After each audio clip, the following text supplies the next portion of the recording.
Welcome to Cognitive Spirals, exploring the latest research into consciousness, cognition, and machine intelligence. Today, we're diving into something that's caught my eye, a new paper called Project SID, Many Agent Simulations Toward AI Civilization. Ooh, that sounds ambitious. A whole AI civilization? I'm intrigued. Is this another attempt to scale up deep learning to create complex social dynamics?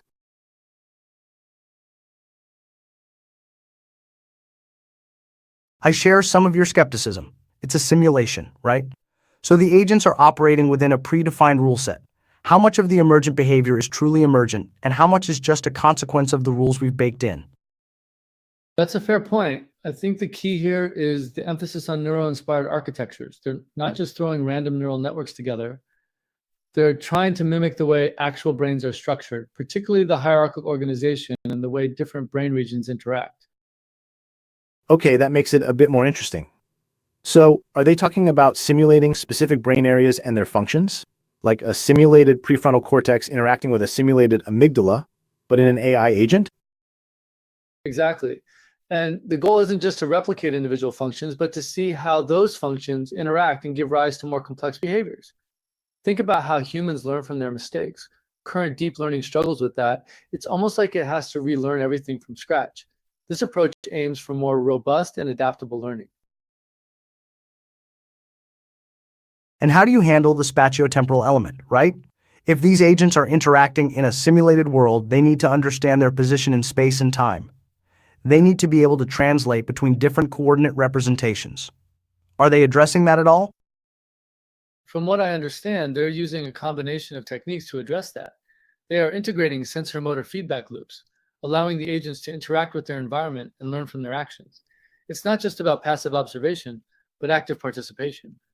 And they're also exploring how hierarchical processing can help the agents understand complex scenes and events. So it's kind of like building a virtual body for these AI agents, giving them senses and the ability to move around and interact with the world. That's definitely a step in the right direction. But I still think the key to AGI is more data. I mean, look at the success of large language models. The more data you feed them, the better they get at generating human-like text. Maybe the same principle applies to building AI civilizations. Just keep scaling up the simulation, and eventually intelligence will emerge. I disagree. I think that's a dangerous assumption. More data isn't always better. In fact, it can often lead to overfitting and a lack of generalization. These models become really good at memorizing patterns in the training data, but they struggle to apply what they've learned to new situations. We need algorithms that can understand the underlying principles, not just memorize examples. Yeah, exactly. It's brute force. Deep learning is brute force.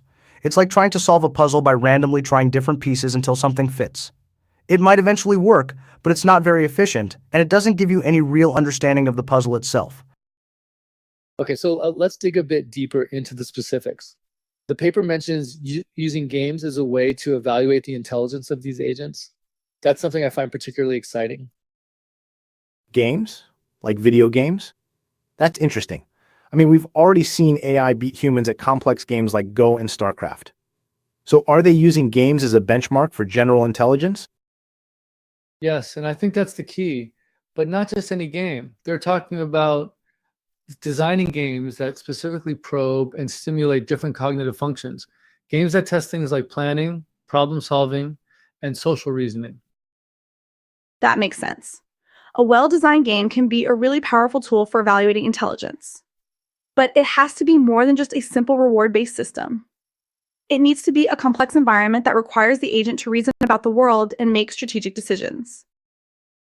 And it needs to be a game that requires spatiotemporal reasoning, right? A game where the agent has to understand the relationships between objects in space and time. Something like a real-time strategy game or even a virtual construction game where the agent has to build and manage resources. Exactly. And what's even more interesting is the potential for these games to enhance cognitive abilities. If we can create games that mirror the way the brain processes information, could we use them to train AI agents to be more intelligent? It's almost like a digital brain training program. Wow, that's a fascinating idea. So we could potentially develop games that are specifically designed to target weak areas in an AI agent's cognitive abilities. It's like personalized education, but for machines. And this could accelerate the development of AGI. It's an interesting concept, but I still think we need to be careful about over-interpreting the results. Just because an AI agent can excel at a particular game doesn't necessarily mean that it's truly intelligent. It might just be really good at exploiting the rules of the game.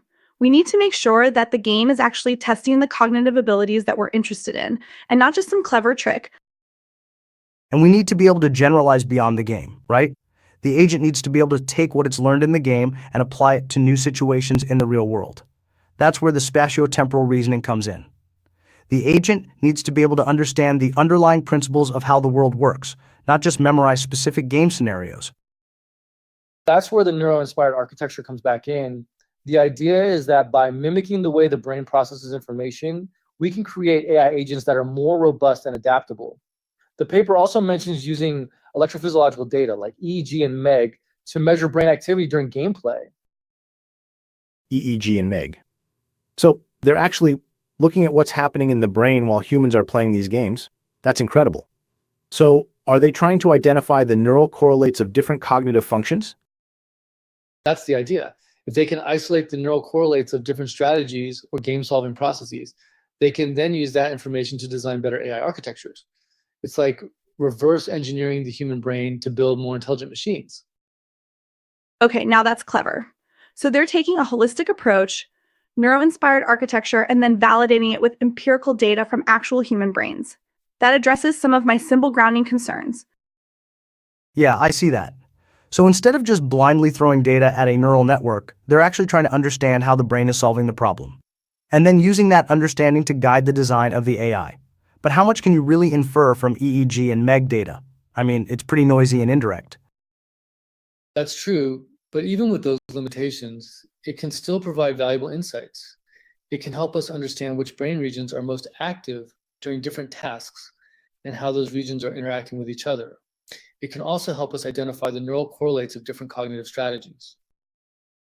And if we can combine that with detailed computational models of the brain, we could potentially create a really powerful tool for understanding intelligence. We could simulate different brain regions, test different hypotheses, and then validate our findings with empirical data. It's like a virtual laboratory for studying the mind. Yes, and it's important to emphasize that the model should be testable using a symbolic reasoning or logic task. That way, you can ensure that the system actually understands rather than just memorizing patterns. But again, it comes down to representation. How are we representing the information in these models? How are we representing space and time? If we're using the wrong representations, then the models will never be able to truly understand the world. How can you move the knowledge between these different modalities and formalisms? All right, so based on all this, what are some potential future research directions that emerge from this Project SID approach? From my perspective, I'd like to see more research on scaling up these simulations. How far can we push the limits of computational power? How many agents can we simulate at once? And how complex can we make the environment? I still believe that more data and more computing power are key to achieving AGI. I want to see what we can learn from even larger and more complex simulations. I think we need to focus on developing better neuro-symbolic algorithms. We need to find a way to combine the strengths of symbolic reasoning with the power of neural networks. I'd like to see more research on how to represent knowledge in a structured, symbolic way that can be reasoned about. We also need to explore different logical frameworks and how they can be implemented in programming languages. The key to building truly intelligent machines is not just about processing data, but about understanding the underlying principles. I think we need a more fundamental rethinking of how we represent space and time in AI systems.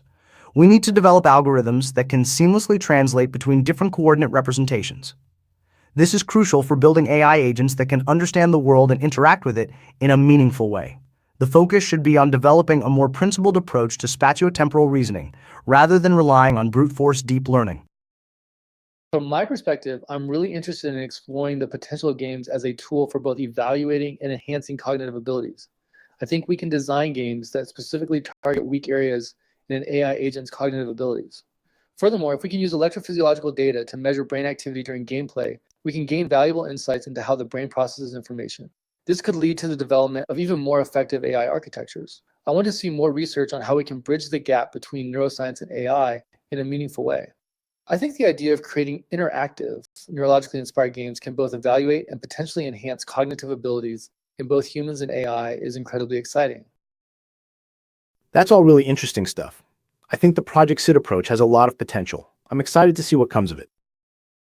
I agree. It's a promising direction, but we need to be careful about the assumptions we're making. We need to focus on developing algorithms that can truly understand the world, not just memorize patterns. Yeah, and we need to rethink how we represent space and time.